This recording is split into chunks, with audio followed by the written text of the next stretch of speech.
جب کسی جگہ تمہیں اپنی اہمیت خود بتانی پڑے تو سمجھ جاؤ تمہاری کوئی اہمیت نہیں۔ انسان کی روح کو زریلا کر دینے والی چیز لالچ ہے۔ جہاں ہر بار درگزر کرنا کسی ایک کے حصے میں آتا رہے، وہ رشتے کچے دھاگے کی طرح کسی بھی لمحے ٹوٹ جاتے ہیں۔ مرض جب گھیر لے، جب تک تمہاری ہمت ساتھ دے، چلتے پھرتے رہا کرو۔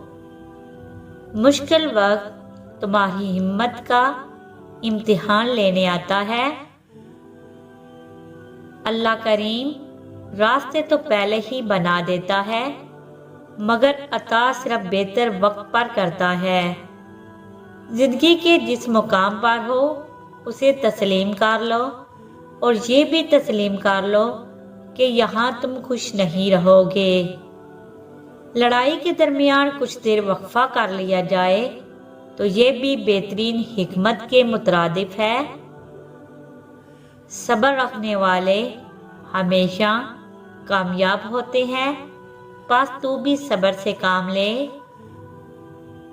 مخلص شخص نرم ریت پر چلنے والے کی مانند ہوتا ہے، جس کی کوئی آواز نہیں ہوتی مگر اس کا نشان موجود رہتا ہے۔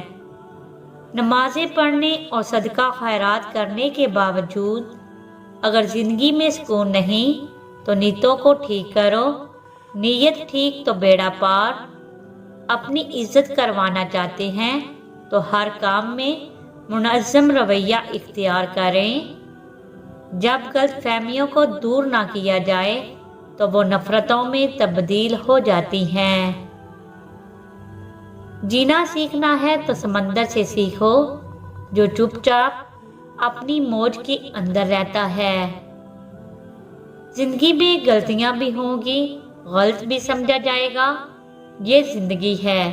یا تعریفیں بھی ہوں گی اور ذلیل بھی کیا جائے گا۔ دعا دستک کی طرح ہے، مسلسل دستک سے دروازہ کھل ہی جاتا ہے۔